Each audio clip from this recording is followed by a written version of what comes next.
Assalamualaikum warahmatullahi wabarakatuh. Apa khabar tuan-tuan dan puan-puan, muslim dan muslimat? Hari ini hari Jumaat, petang Jumaat seperti biasa jam 5 hingga 6 petang kita akan bersiaran secara langsung. Hari ini kita berkampung di mana ya?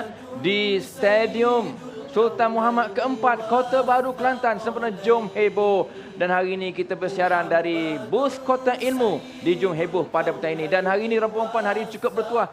Bukan sekadar petang Jumaat yang sangat mulia, makbul segala doa, tetapi juga kita berada dalam 1 Zulhijjah 1432 Hijrah. Pada petang ini, tahniah kepada seluruh umat Islam. Kita akan menyambut nanti insya-Allah satu perayaan yang sangat besar. Apa pun puan-puan dirahmati Allah, untuk warga Malaysia, Singapura, Brunei dan semua tempat yang memang mendapat TV3 pada petang ini, hari ini kita akan bercerita tentang satu topik yang cukup menarik, apatah lagi yang kita hari ini bersiaran di Kelantan, Darul Naim, iaitu tentang ruqyah daripada Al-Quranul Karim. Cik Awel, Cik Abel, Cik Mek, Pok Cik, Mok Cik, semua pada petang ini sama-sama kita duduk depan TV3 untuk membincangkan tajuk ruqyah daripada Al-Quran. Apakah itu ruqyah? Kita akan tanya ahli panel sebentar nanti. Apapun tuan perempuan dirahmati Allah, hari ini tuan perempuan kita bersama dengan Perkap Kontingen Kelantan yang diketuai oleh Yang Bahagia Datin Hajah Siti Aisyah Haji Harun, pengurusi Perkap Kontingen Kelantan, isteri-isteri Ketua Polis Daerah Negeri Kelantan. Dan tuan perempuan, hari ini siapakah panel Al-Kuliah? Saya perkenalkan satu demi satu.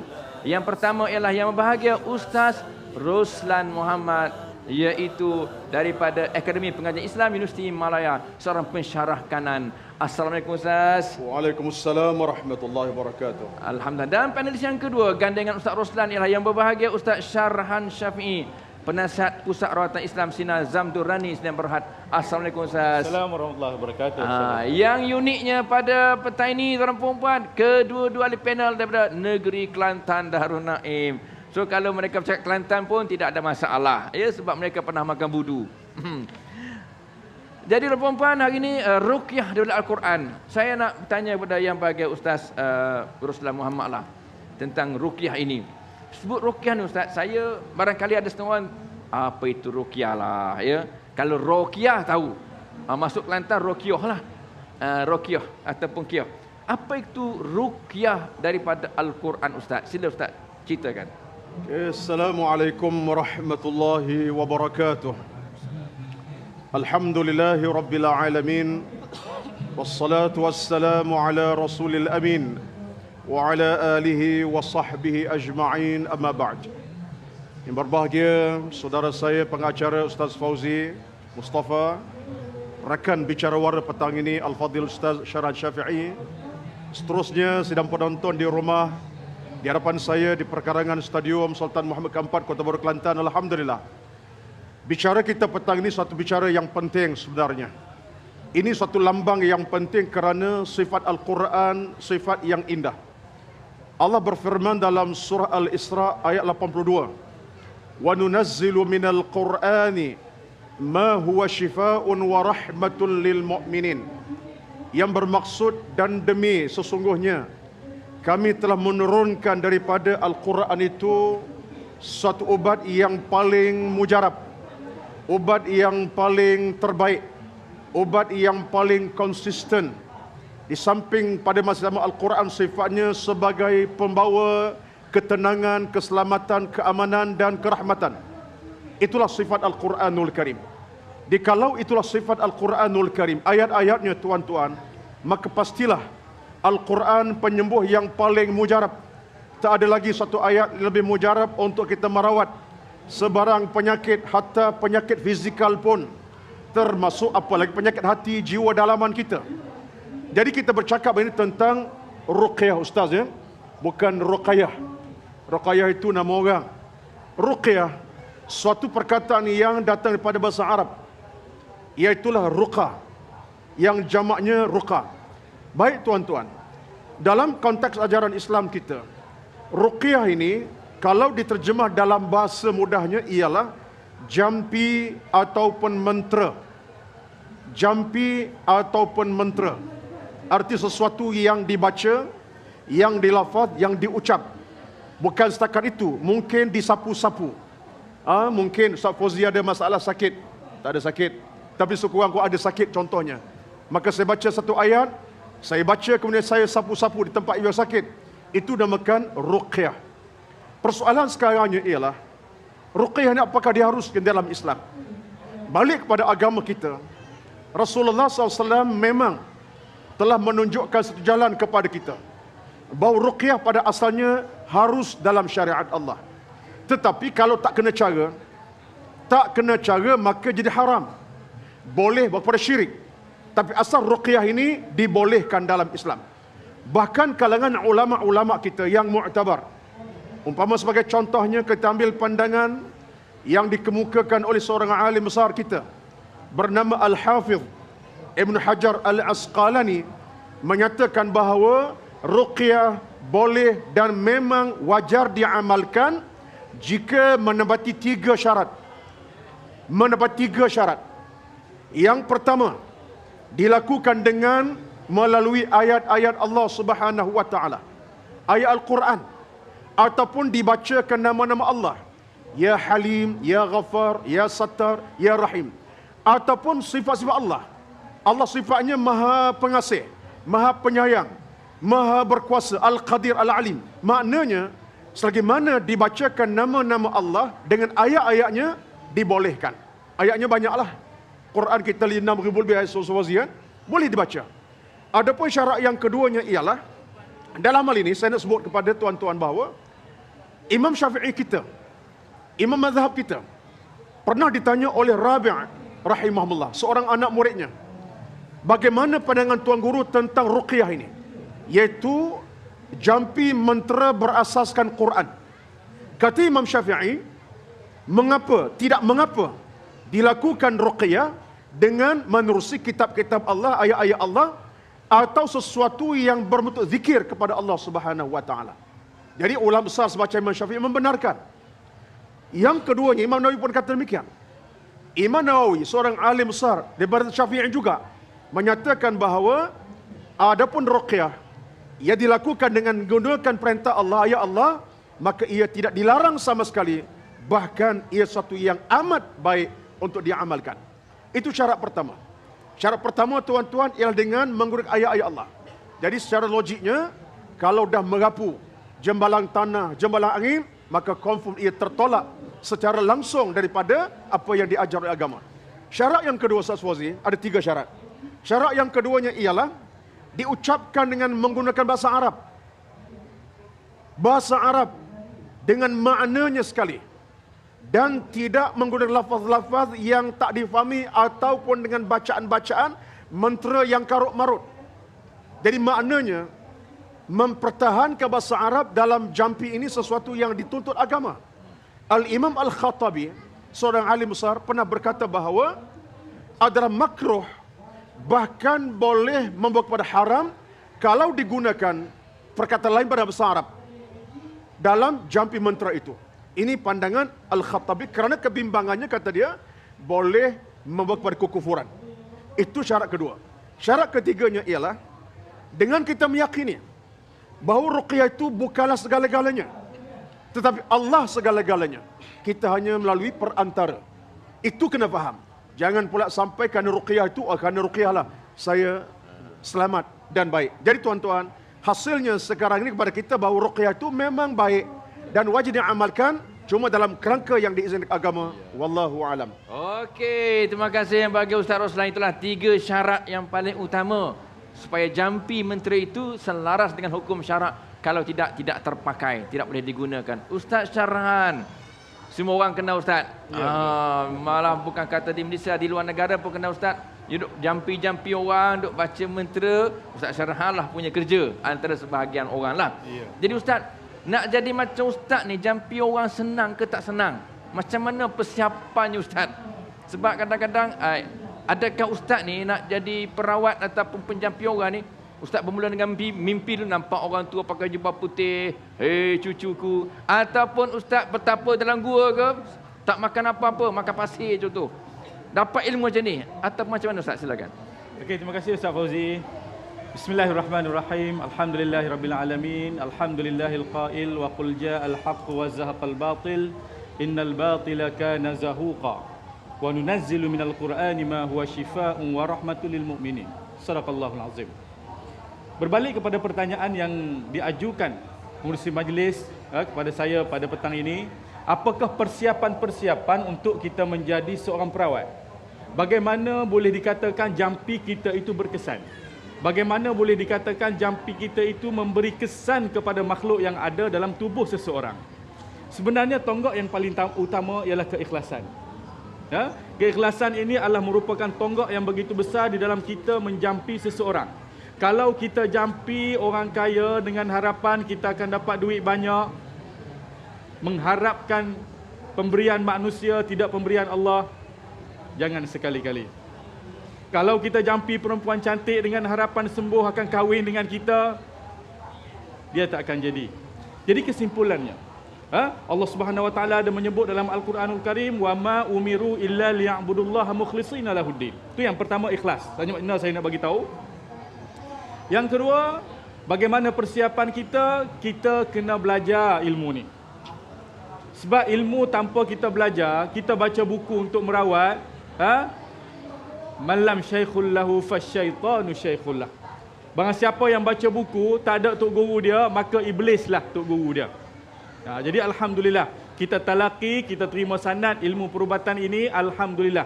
Hingga ke hari ini kita tengok sambutan masyarakat di luar sana, masya-Allah. Itu yang kedua. Yang ketiga, kita kena meyakini bahawa Al-Quran itu adalah syifa. Dalam Al-Quran, sidang penonton sekalian, Tuhan sebut 6 kali perkataan penyembuh. 6 kali perkataan penyembuh yang mana duduk dalam pelbagai surah yang ulama kata boleh menyembuh penyakit fizikal dan spiritual.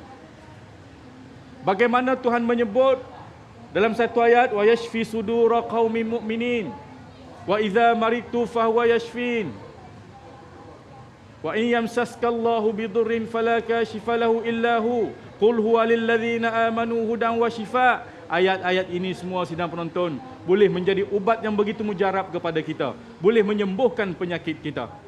Dan seterusnya juga kita kena meyakini bahawa Al-Quranul Karim itu adalah merupakan mukjizat daripada Allah Subhanahu wa taala. Kerana tidak ada siapa pun yang boleh mencabar Al-Quranul Karim. Sebagaimana firman Allah, qul la in ijtama'atil insu wal jin ala an ya'tu bimithli hadzal Qur'an la ya'tuna bimithlihi walau kana ba'duhum li ba'din zahira. Katakanlah wahai Muhammad, jika dikumpulkan jin dan manusia. Manusia bermula daripada Nabi Adam, jin bermula daripada Azazil dulu. Kumpul semua untuk membawa datang seperti Al-Quran ini. La ya'tuna bimithlihi. Mereka tidak akan boleh bawa datang walau kana ba'duhum li ba'din zahira. Walaupun kedua-duanya itu bekerja sama. Dan seterusnya juga, saya boleh bahagikan pertanyaan ini kepada dua bahagian. Itu yang umum. Tapi yang khusus, bagaimana cara kita nak jampi orang, persiapan kita. Yang pertama sekali tuan-tuan dan puan-puan, sidang penonton sekalian, wuduk itu adalah penting. Persiapan kita adalah penting dengan wuduk. Kerana ketika mana anggota kita membasuhnya, kata ulama, ketika mana kita basuh atas kepala, iblis terkunci untuk masuk ke kepala. Basuh tangan, terkunci ke tangan. Rongga-rongga masa wuduk, itu pintu-pintu masuk iblis, laknatullah. Dan kita kena tahu juga seluk-beluk tentang iblis, laknatullah, kalau kita nak jampi orang yang kena kerasukan jin. Sebab antara rahsia yang disebut dalam Quranul Karim, thumma la'atiyannahum min baini aydihim wa min khalfihim wa an aymanihim wa an syama'ilihim wa la tajidu aktsarahum syakirin. Aku akan kacau manusia, aku akan ganggu manusia, aku akan serang manusia kiri, kanan, belakang, depan. Tapi dalam ayat ni tuan-tuan, iblis tidak menyebut atas dan bawah. Rahsia ini kita perlu tahu. Sebab itulah kita tengok perubatan Islam di mana saja, mereka akan jampi atas kepala, mereka akan scan melalui kaki dan sebagainya. Jadi tuan-tuan dan puan-puan, kita akan bongkar lagi rahsia-rahsia perubatan Islam, insya-Allah. Okey, terima kasih yang bagi Ustaz Syarhan. Cerita tentang ruqyah daripada Al-Quran memang panjang lebar. Apa puan-puan, kita berehat seketika dan kita kembali selepas ini dalam tajuk kita ruqyah daripada Al-Quran. مولاي صل وسلم دائما أبدا على حبيبك كخير الخلق كلهم. Ijen Kelantan, isteri-isteri ketua polis daerah pun turut serta dengan kita pada petang ini. Apa kata kalau kita ambil persoalan daripada mereka untuk ditanyakan secara langsung kepada ahli panel pada petang ini? Silakan.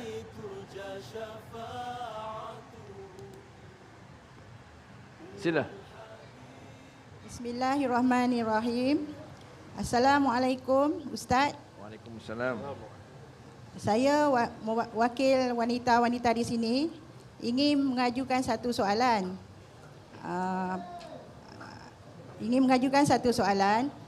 Dalam sebulan tu ada waktunya kami tak boleh baca Al-Quran. Jadi ada tak zikir atau amalan yang boleh diamalkan dalam tempoh itu sebagai pendinding? Terima kasih Ustaz. Okey, terima kasih. Itulah persoalannya. Bagi kaum wanita tu utamanya ada waktu yang tidak boleh baca Quran Ustaz ataupun dipanggil uzur syar'i. Ada tak zikir-zikir yang boleh dibaca waktu uzur sebagai pendinding? Dinding rumah dah ada dah. Ni pendinding pula Ustaz, silakan. Terima kasih Al-Fadhil Ustaz Fauzi dan rakan bertanya petang ini. Memang soalan ini soalan yang patut ditanya. Sebab dalam kehidupan beragama ini, tuan-tuan, kita semestinya lah mempunyai kekuatan. Bukan setakat kekuatan fizikal kita yang gagah perkasa. Ialah orang polis ni gagah perkasa, ya. Isteri-isteri pun masya-Allah perkasa juga, ya. Tetapi tak cukup kekuatan fizikal kita. Nak tak nak, kita ada kekuatan dalaman kita, pertahanan diri kita.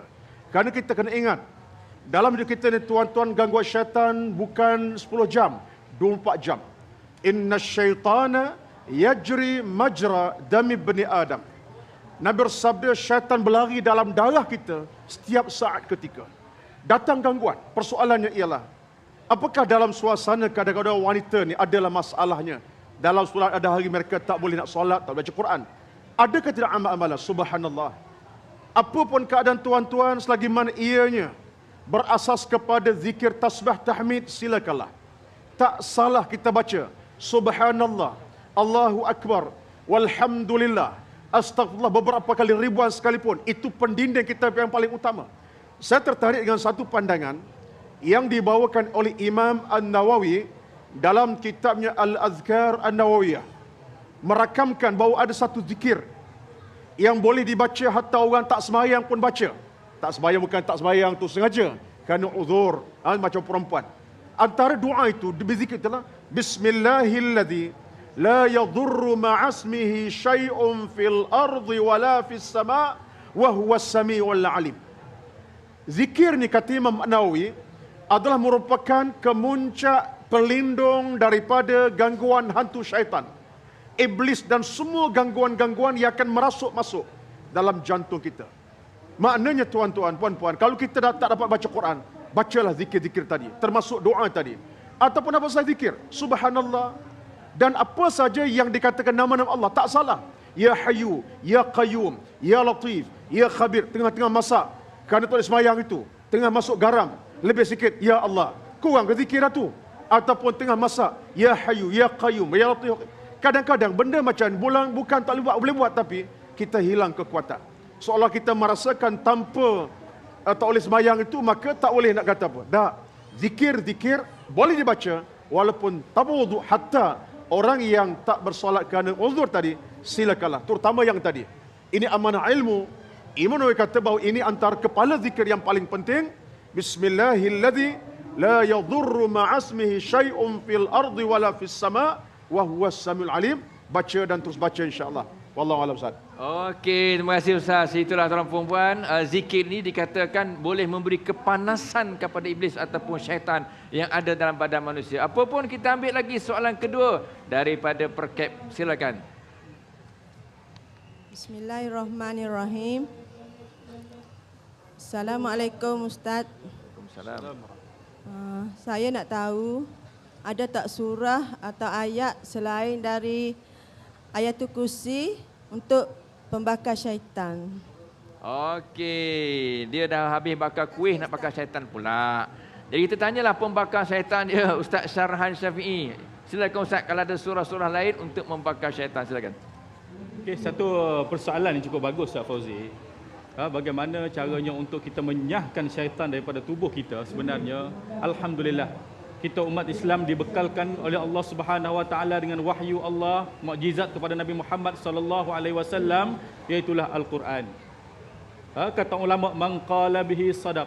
Barang siapa yang bercakap dengan menggunakan Al-Quran, pastinya ia benar. Man hakama bihi adl. Barang siapa yang menghukum dengan menggunakan Al-Quran, pastinya hukumannya itu saksama dan adil. Man wa'ada bihil haqq. Dan barang siapa yang berjanji dengannya, pasti akan benar. Wa man istashfa bihi shifa. Dan barang siapa yang menjadikan Al-Quran itu sebagai ubat, Al-Quran akan jadi ubat untuk dia. Jadi bagaimana untuk kita membakar jin yang ada dalam tubuh kita? Saya nak bermula dengan bagaimana kita nak membakar jin yang berada dalam rumah tangga kita. Sebab ada jinlah rumah tangga porak-poranda. Sebab ada jinlah berlaku perceraian. Fail perceraian semakin hari semakin meningkat. Rupa-rupanya ada makhluk yang ketiga yang diamanahkan oleh Allah Subhanahu Wa Taala, maksud makhluk yang bernama Dasim. Dasim ni kerja dia nak menceraikan suami isteri. Bagaimana cara untuk menyahkan jin dalam rumah tangga ini? Yang pertama sekali, satu penawar yang saya nak berikan pada petang ini ialah surah Al-Baqarah ayat 102. Wattaba'u ma tatlu syayatin, sampailah habis. Tuan-tuan tengoklah sendiri, sedang menonton sekalian. Dan kalau jin itu dikatakan mengganggu tubuh manusia, ayat mana yang boleh menyahkan jin dalam tubuh seseorang itu? Tak kiralah dikatakan sebagai santau, tak kiralah dikatakan sebagai sihir, tak kiralah dikatakan sebagai saka. Insya-Allah dengan mengamalkan ayat ini, tuan-tuan dan puan-puan, benda tu tak suka duduk dengan kita. Ayat mana, tuan-tuan dan puan-puan? Surah Al-Hasyr ayat 21 yang berbunyi, lau anzalna hadzal qur'ana ala jabalin la ra'aitahu khashi'an mutasaddian min khasyatillah. Allah Subhanahu Wa Taala kata, jika aku turunkan Al-Quran ini di atas sebuah bukit, nescaya pecah berkecai bukit itu disebabkan mukjizat Al-Quranul Karim. Alangkah hebatnya, tuan-tuan, Al-Quran. Jika kita bacakan kepada iblis yang ada dalam tubuh seseorang, hancur berkecai iblis itu, tuan-tuan dan puan-puan. Dan kita akan tengok bagaimana lagi satu ayat dalam surah Al-Isra ayat 70. Tuhan meletak kita di dalam makam yang begitu tinggi. Walaqad karramna bani Adam wa hamalnahum fil barri wal bahr wa razaqnahum minat thayyibat wa faddalnahum ala katsirin mimman khalaqna tafdila. Al-Isra 70. Dan bagaimana juga satu zikir saya nak bagi tahu, tuan-tuan dan puan-puan, kepada sesiapa yang dibelenggu masalah makhluk halus, sesiapa yang dibelenggu masalah santau, saka, sihir, susuk dan sebagainya. Amalah satu zikir yang mana zikir ini begitu hebat. Tuan-tuan dan puan-puan, zikir ini ketika mana Nabi Ibrahim AS dicampakkan ke dalam api. Ketika Namrud campak Nabi Ibrahim dalam api yang begitu marak, satu ungkapan Nabi Ibrahim sebut, semasa Nabi Ibrahim jatuh dalam api itu, apa dia Nabi Ibrahim sebut? Kalimah pertama Ibrahim sebut ialah hasbiyallahu wa ni'mal wakil, la haula wa la quwwata illa billahil aliyyul azim. Dengan membacanya, Allah Subhanahu Wa Taala mengarahkan api yang begitu panas, kuni bardan wa salaman ala Ibrahim. Wahai api, jadikanlah kamu sejuk dan selamatkan hamba-Ku yang bernama Ibrahim ini. Dan diriwayatkan satu hadis sahih, diriwayatkan oleh Aisyah radhiyallahu anha, ketika mana Nabi dibelenggu masalah, Nabi mengusap wajahnya lalu membaca hasbiyallahu wa ni'mal wakil, la haula wala quwwata illa billahil aliyyul azim. Itulah ayat-ayat, mutiara-mutiara yang begitu hebat untuk amalan kita.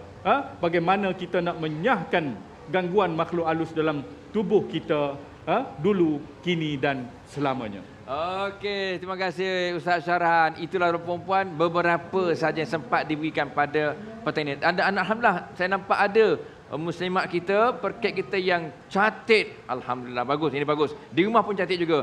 Kita ambil satu lagi soalan kalau ada. Silakan. Daripada abang lah pula tadi, asyik make je. Mana Cik Awenya je? Silakan Cik Awen. Bismillahirrahmanirrahim. Assalamualaikum warahmatullahi wabarakatuh. Soalan saya untuk Ustaz Roslan. Kita pernah dengar bahawa orang tua kita dulu-dulu ada memagar rumah atau kebun untuk menghindari daripada pencuri. Adakah amalan yang dilakukan ini adalah betul dari segi syariah? Terima kasih Ustaz. Okey, terima kasih Cik Abang kita, Cik Abeh. Ni Ustaz, pagar rumah ni ada yang auto gate, gate automatik pun ada juga. Ada yang macam-macam lah. Karan elektrik pada. Ni apa maksudnya? Pagar rumah ni apa maksudnya? Silakan Ustaz. Okey, terima kasih yang bertanya, tuan yang bertanya, seluruh sedang penonton di rumah, di pentas kuliah kita petang ini. Pertama sekali tuan-tuan ya, sudah saya jawab soalan direct soalan tadi. Pagar yang paling penting di rumah kita adalah dalam diri kita masing-masing. Kalau orang rumah sembahyang tidak, solat tidak, tuan-tuan, syaitan akan menerobos masuk. Pagar automatik harga 1,5 juta pun dia akan masuk, tuan-tuan sekalian. Asas dalaman kita. Sebab itulah bagi saya, asas balik kepada pribadi dalam rumah. Baik ayah, baik anak, baik suami, baik isteri. Pagarnya adalah Al-Quran yang dibaca, solat yang dijaga, zikir yang diucap, amalan agama yang dipelihara. Itu yang paling penting. Ini asas. Kadang-kadang orang kita ni, tuan minta maaf lah. Kursi sebelah dalam rumah Ustaz Wazi, di ruang tamu kursi. Di ruang dapur kursi. Penuh. Kita tanya dia, pasal apa tu Haji kursi banyak ni? Allah Ustaz, halang syaitan masuk. Yang dalam rumah syaitan ramai. Sembahyang subuh tidak, asar tidak, Quran tak ada, Quran ada, suci dalam debu. Tak pernah buka-buka. Bagi saya pertama ialah amalan kita sendiri. Yang kedua memang tak salah. Dalam sunnah Nabi pun diajar, tidak salah kita memagari rumah kediaman kita daripada gangguan yang disebut Al-Fadhil Ustaz tadi. Syaitan iblis yang memang berusaha untuk masuk dalam rumah kita. Tidak salah. Kan pernah berlaku satu ketika dalam cerita riwayat yang disebutkan Abu Sa'id Al-Khudri bahawa Nabi sallallahu alaihi wasallam mengajar sahabat supaya membaca beberapa surah, antaranya qul huwallahu ahad, qul a'udzu binnas, kemudian keliling rumah dan niat untuk dijauhkan gangguan syaitan. Tidak salah, sebab kita sebutkan tadi, membaca Quran dengan tujuan kebaikan lillahi ta'ala tak salah. Yang silapnya kita hilang keyakinan, kita tak beramal. Jadi amalan orang tua ni saya nampak ada benarnya, demi semata-mata untuk memagari kita daripada gangguan syaitan. Cuma bagi saya yang penting ialah tuan-tuan, kita kena buat dengan hati yang tulus ikhlas, bukan hanya pagar rumah dengan Al-Quran. Orang dalam rumah sembahyang pun jarang-jarang. Tak akan syaitan tak masuk. Siang malam syaitan masuk, dia akan lompat saja tuan-tuan. Tak ke bawah, ke bumbung dia akan masuk. Wallahu alam. Okey, terima kasih Ustaz Roslan. Itulah tuan-tuan cara nak pagar rumah. Yang penting pagar diri kita lebih dahulu, kemudian barulah pagar keluarga kita dan rumah kita dengan ayat-ayat suci Al-Quran Karim. Apa tuan-tuan? Kita berehat sekali lagi dan kita bertemu selepas ini insya-Allah. Bika khairil khalqi kullihim. Ya Rabbi bil Mustafa balligh maqasidana. Ya Rabbi bil Mustafa. Kepada. Silakan. Assalamualaikum warahmatullahi wabarakatuh. Ustaz, soalan saya, benarkah surah Al-Fatihah dan ayat kursi itu penghulu bagi segala jampi? Terima kasih Ustaz. Okey, terima kasih dengan lagak perkasanya seorang wira polis kita. Silakan Ustaz untuk menjawabnya. Okey, terima kasih kepada penonton yang bertanya. Sebenarnya tuan-tuan dan puan-puan, saya nak sebut satu kisah yang berlaku yang diceritakan di dalam hadis sahih. Yang diriwayatkan daripada Ibnu Abbas, bagaimana ketika satu hari Jibril berada di sisi Rasulullah sallallahu alaihi wasallam. Ketika mana Jibril berada di sisi Rasulullah, tiba-tiba terdengar satu suara daripada langit. Lalu mendongak kepalanya, yang mana Jibril bagi tahu, ya Rasulullah, sesungguhnya pintu langit ni tak pernah dibuka untuk umat lain sebelum kamu, ya Rasulullah. Lalu keluar seorang malaikat daripada cahaya tersebut. Malaikat tu pun kata, aku tak pernah keluar daripada cahaya ni umat-umat yang lain. Cuma aku datang padamu pada hari ini, aku membawa dua cahaya. Yang pertama, Ummul Kitab. Yang kedua, akhir surah Al-Baqarah, iaitu ayat kursi. Yang mana barang siapa yang beramal dengannya akan dijamin syurga oleh Allah Subhanahu wa taala. Jadi dua ungkapan ini, dua ayat ini adalah merupakan ayat yang begitu hebat daripada Allah Subhanahu wa taala. Dan dalam satu kisah, Abu Hurairah dan Mujahid ada menyebut dalam kitabnya, dalam riwayatnya menyatakan ketika mana Al-Fatihah itu diturunkan, pada hari tersebut iblis menangis teresak-esak tuan-tuan dan puan-puan. Kerana apa? Kerana sesungguhnya umat Nabi Muhammad dah boleh satu mutiara, yang mana sesiapa yang beramal dengan Al-Fatihah ini, aku tidak bisa mengganggu-gugat mereka. Aku tidak bisa menyesatkan mereka untuk membawa mereka ke neraka Jahannam. Dan dalam satu kisah bagaimana Abu Sa'id Al-Khudri ketika mana mengubati seorang penghulu kabilah di Sengat Kalajengking. Lalu Abu Sa'id Al-Khudri baca satu jampi, yang mana jampi itu Rasulullah tanya, kamu jampi apa ya Abu Sa'id? Sesungguhnya, ya Abu Sa'id, kamu jampi apa? Aku jampi Al-Fatihah. Sebab itulah tuan-tuan, rupa-rupanya kita 5 hari, 5 kali sehari semalam kita sebut, kita baca jampi. Di antara nama bagi Al-Fatihah itu Ummul Kitab, Fatihatul Kitab, Sab'ul Masani, Al-Azim, Al-Kanz, Al-Wafiyah, Al-Waqiyah, pendinding, dan nama yang seterusnya bagi Al-Fatihah ialah Ruqyah. Jadi tuan-tuan, kita kena tahu bahawa ayat kursi dan Ruqyah ini merupakan jampi yang begitu hebat yang diberikan kepada umat Nabi Muhammad sallallahu alaihi wasallam. Okey, terima kasih Ustaz Syarhan. Ustaz Roslan, saya nak berpaling Ustaz Roslan pula. Ustaz, kadang-kadang orang kata ini benda bid'ah ke apa pula, lah ahli panel dah bercakap ni. Contohlah Ustaz ya.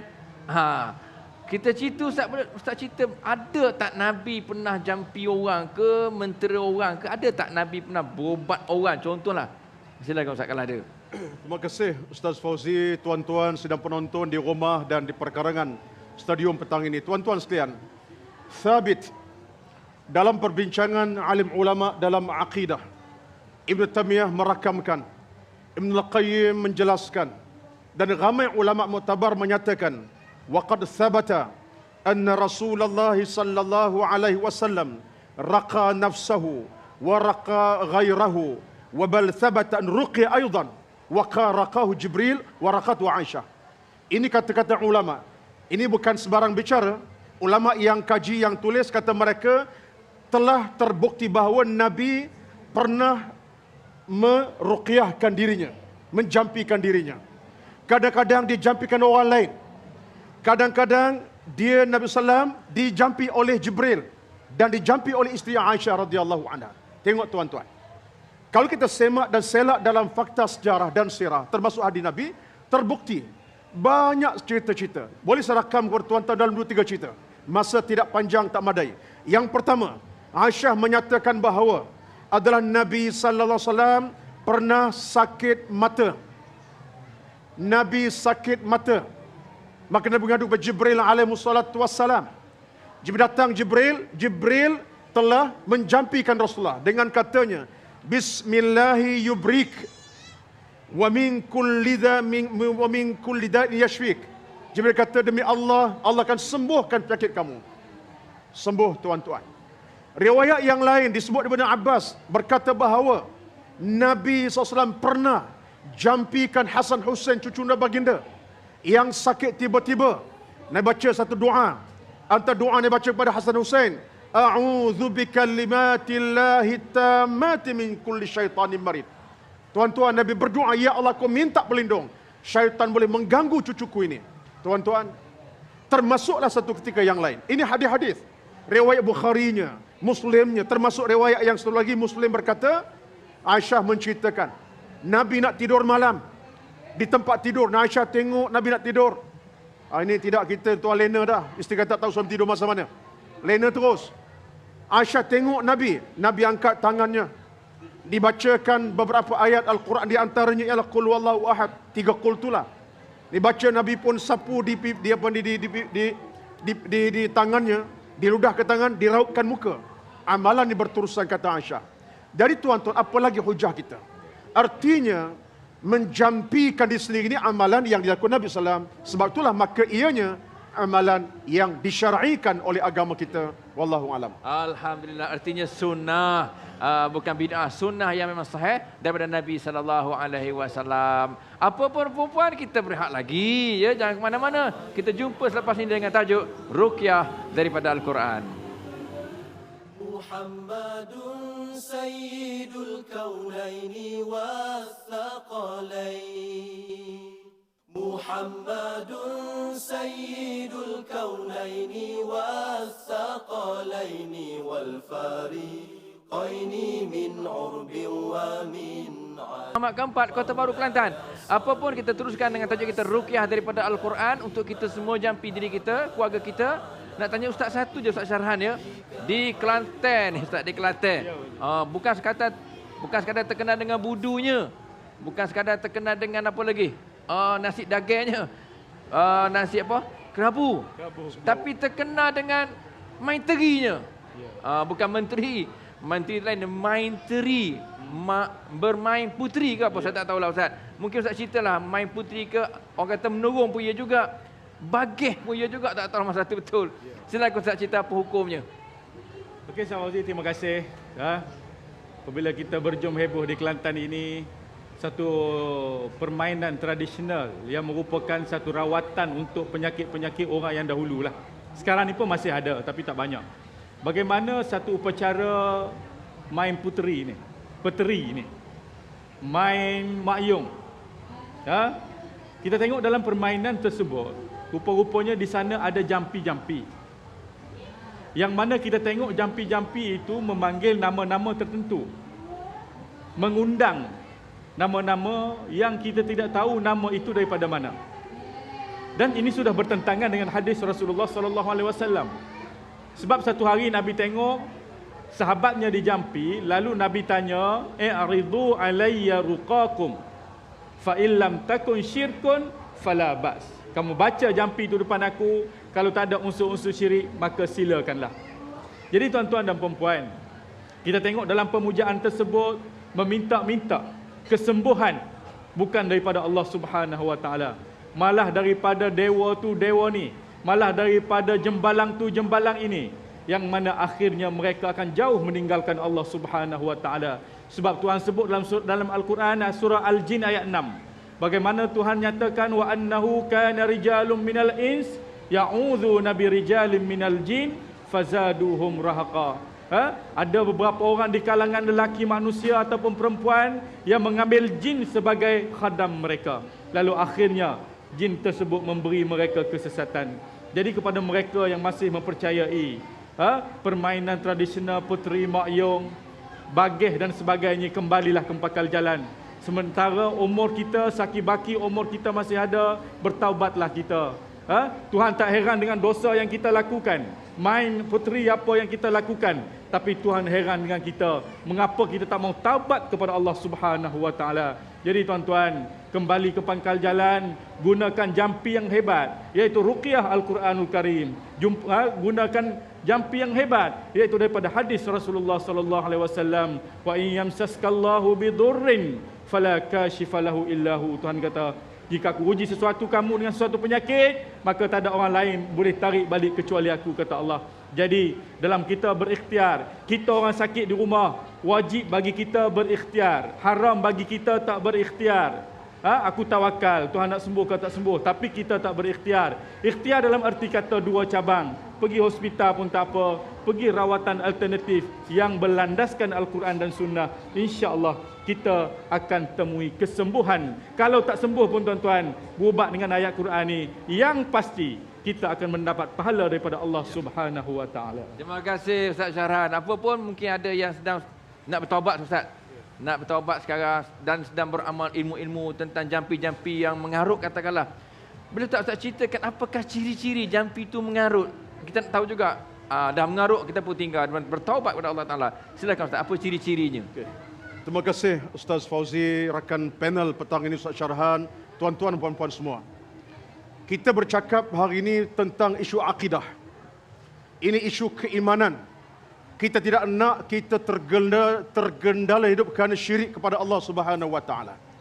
Kita bincang isu yang penting yang kita wajib jaga. Tadi saya telah sebut di mukadimah mula tadi bahawa ada 3 syarat besar kena jaga kalau ruqyah itu betul. Pertama, ianya berasas kepada kitab Allah, ayat Al-Quran, ataupun zikir, ataupun nama Allah, sifat Allah. Yang kedua dalam bahasa Arab pula bahasa Arab yang ada maknanya. Yang ketiga, ia bukan segala-gala, Allah segala-galanya. Arti kalau tak ada ketiga-tiga ini, maka ia sesuatu yang karut dan marut. Namalah bagih ke, ada opini dia kocok tu. Tu. Kocok Azhar Kelantan lah. Sampai lupa diri. Ini benda karut. Ini syaitan punya kerja. Ini bukan makhluk yang biasa, luar biasa. Termasuklah amalan putri tadi dengan menurut sebagainya. Jadi maknanya kalau ada unsur-unsur sebegini dalam khayal-khayalan, nama jembalang tanah, jembalang angin, jembalang jauh dekat, habis disebut jembalang. Tuan-tuan, ini daripada mana asal keturunan. Sebab tu saya setuju dengan Ustaz tadi. Nabi pernah bersabda kepada sahabat, "A'ridu alayya riqakum la ba'sa birruqa ma lam yakun fihi syirkun." Nabi kata, aku nak dengar apa kamu ucapkan itu. Kalau dia betul, betul. Kalau salah, salah, kata Nabi. Jadi tuan-tuan, hari ini kita kena ada ilmu. Jangan sebarang bomoh kita pergi kat dia. Ini bomoh yang menurun, minta pengeras, macam-macam buah timun, buah jambu macam-macam. Seperti yang disebut, dengan kemenyan sampai 5-6 kilo kadang-kadang. Dari mana unsur-unsur yang sebegini? Termasuklah mengaku ada kasyaf dan sebagainya. Ini semua tipuan semata-mata. Sebab itulah kita kena balik pada soal iman agama. Pertama, Quran. Ni kadang-kadang bomoh, semayang zuhur pun tidak. Pakai seluar pendek, macam yapin umpamanya. Payahlah tuan-tuan. Belagayam jarang-jarang. Tu imam tak belagayam tuan-tuan. Seorang pengobatan hijab Islam tak belagayam. Dia jaga hubungan Allah siang malam pagi petang. Dia benda macam tuan-tuan, kena perhati. Nampak songsang tinggal. Nampak tak betul tinggal. Sebab kita minta. Dalam negara kita kena hukuman yang sewajarnya. Pihak berkuasa kena ada hukuman yang sewajar. Kerana hari ini kita bimbang. Dia boleh mengecutkan akidah, membogilkan akhlak akidah kita. Bahaya tuan-tuan. Menyebabkan kita hilang kekuatan agama. Wallahu a'lam. Ustaz. Okey, terima kasih yang bahagia Ustaz Roslan dan juga Ustaz Syarhan pada petang ini bercerita dan berkongsi dengan kita tentang ruqyah daripada Al-Quran Karim. Mudah-mudahan kita dapat bezakan mana yang betul, mana yang tak betul dalam Al-Kuliah pada petang ini, dan apa yang tak betul tinggal sebab itu mengarut dan kita bertaubat kepada Allah SWT. Dan untuk makluman anda semua, esok pagi pukul 10 pagi di booth Kota Ilmu Jom Heboh Kelantan ini kita akan adakan sesi rawatan Islam yang diketuai oleh Ustaz yang bahagia Ustaz Syarhan Syafi'i bersama dengan perawat-perawatnya di sini, insya-Allah bermula jam 10 pagi esok. Mereka bermasalah dan nak tahu ataupun nak tengok boleh datang ke sini jam 10 pagi esok, insya-Allah. Jadi puan-puan, terima kasih yang bahagia Ustaz Syarhan, terima kasih Ustaz Roslan, semua pihak yang hadir, terima kasih semua. Insya-Allah kita jumpa lagi Jom Heboh di Kelantan pada tahun yang akan datang. Apapun yang terbaik itu daripada Allah. Dan untuk makluman anda semua, kami sini mengucapkan kepada anda semua selamat bercuti di hujung minggu bersama dengan keluarga untuk besok dan lusa, insya-Allah. Apapun, jumpa minggu depan. Assalamualaikum warahmatullahi wabarakatuh.